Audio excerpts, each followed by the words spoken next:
Now imagine this situation.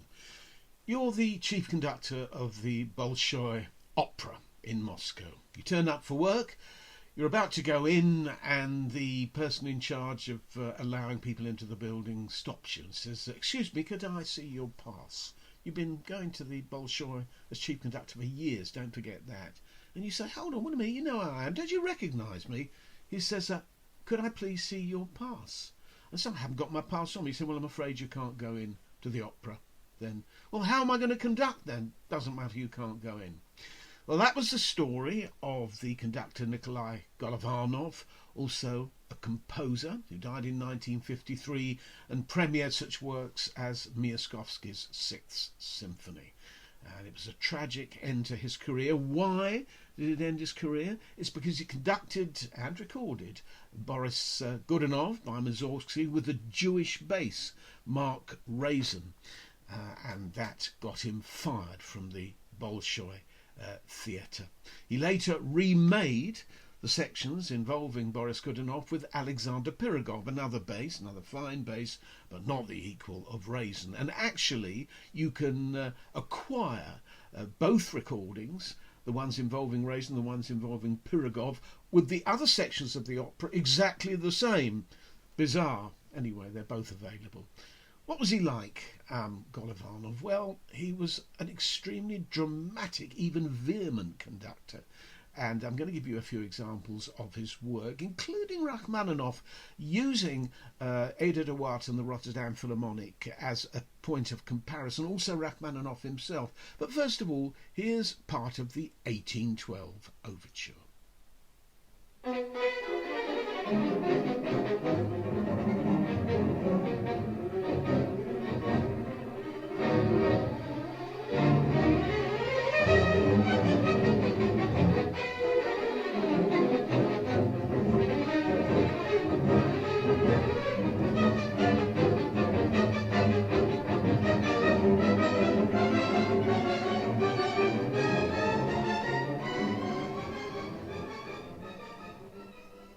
Now, you might think from that excerpt with Russian Radio Orchestra of Golovanov conducting the 1812 overture that the man was a complete lunatic. Well, that couldn't be farther from the truth. In fact, he was a very sensitive musician who could turn up with tremendously exciting performances, as he does there. We'll end this little feature with the end of the overture, which has a surprise in store. But next I want to turn to Rachmaninov. Now, Golovanov was very friendly with Rachmaninov when he was still in Russia before he left and went to America.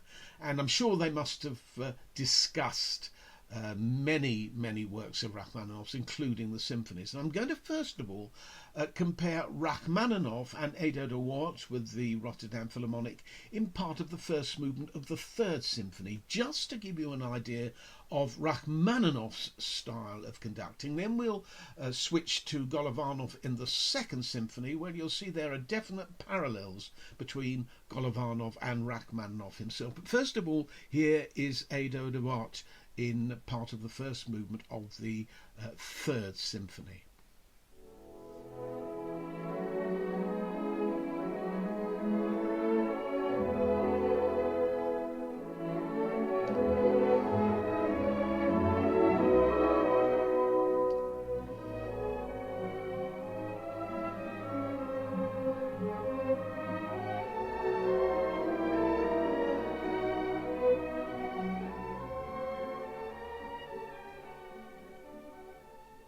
Now, here's Rachmaninov with the Philadelphia Orchestra in that same passage, and you'll notice how much more flexible he is in terms of the shaping of the phrases, the dynamics, the expression.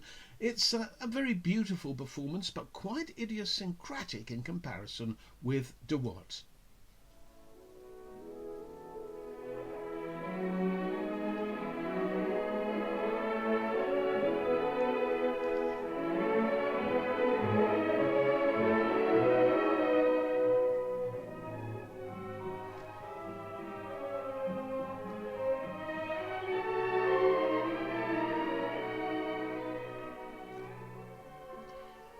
That's Edo de Wart conducting the Rotterdam Philharmonic in... no, it's not Edo de Wart, it's Rachmaninov conducting the Philadelphia Orchestra in part of the first movement of Rachmaninov's Third Symphony. Now we turn to Golovanov. Now again, I'm going to do a comparison with Edo de Wart to give some idea of just how similar Golovanov's style was to Rachmaninov's own. First of all, de Wart in part of the first movement of the Second Symphony.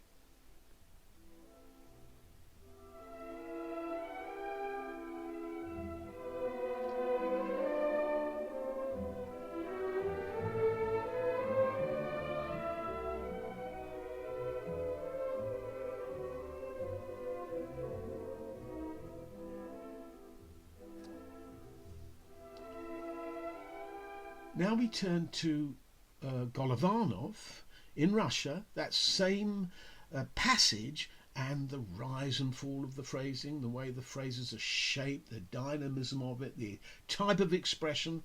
It definitely reminds me of Rachmaninoff's Philadelphia way with the Third Symphony. Have a listen to this.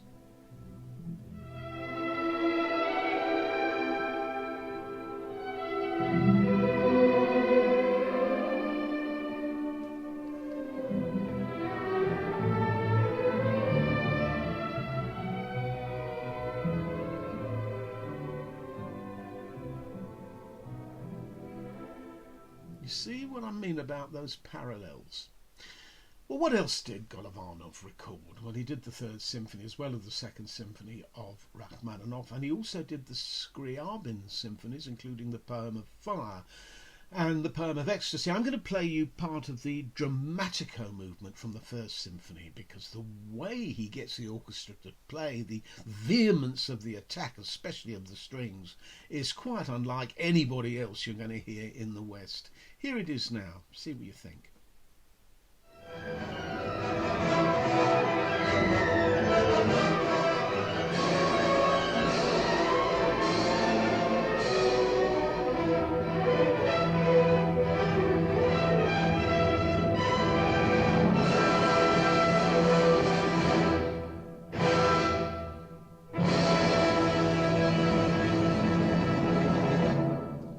Exactly the highest of five, but what a performance, what drive to the playing there. That was Golovanov playing part of Scriabin's First Symphony. Another composer he excelled in was Alexander Glazunov. He recorded the Fifth, Sixth and Seventh Symphonies, as well as the Middle Ages suite, which is absolutely glorious. I'm going to play you a couple of extracts from the Sixth Symphony, the second movement. This passage from near the opening is especially lovely.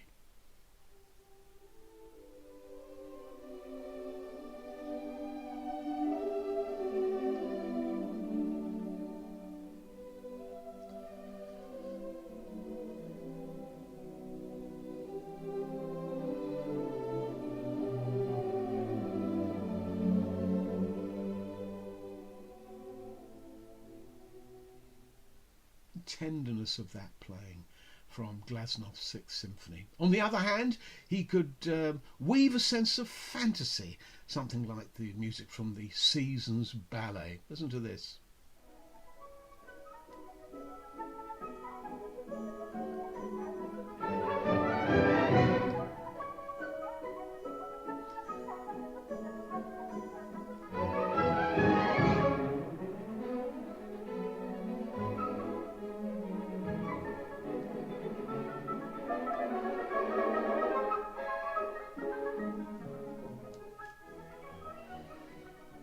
What else did he record? Well, he must have been one of the first, if not the first, conductor to record all of the principal tone poems by Liszt, not including From the Cradle of to the Grave. I don't think he recorded that, and I don't think there's a broadcast, but he did the others. In Festklänge, for example, which I think is one of the finest tone poems, he makes the music sound almost as profound as Parsifal. This is a good example of what I mean.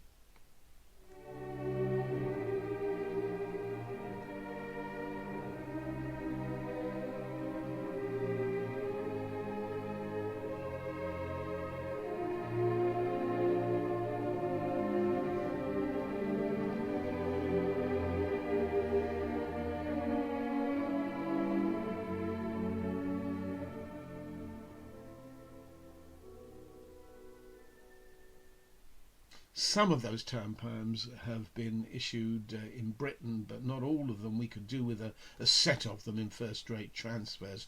Bohème is the label to look for when it comes to the best transfers of Golovanov's recordings. Well, I'm going to end with the 1812 Overture, which is how I began, but it's with a difference. Now, in Soviet Russia, the hymn that was used at the end of the overture, traditionally, God Save the Tsar, wasn't allowed, so they used a chorus from A Life for the Tsar from Glinka's opera. It's quite a shock if you've never heard it before, but anyway, this is how the overture ends, or it's near the end in Golovanov's performance.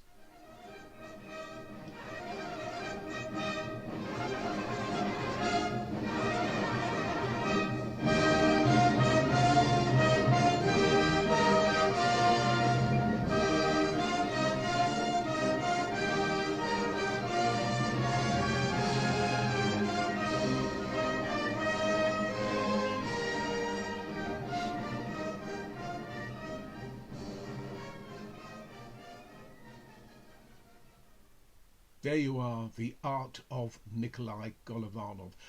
Do keep an eye out and an ear out for CDs of his performances. They're remarkable, always enjoyable to listen to. The sound might be a bit rough and raucous, and it doesn't exactly fall easily on the ear, but the performances will really give you a lift, and I've always found them stimulating and thrilling. And thank you so much for watching.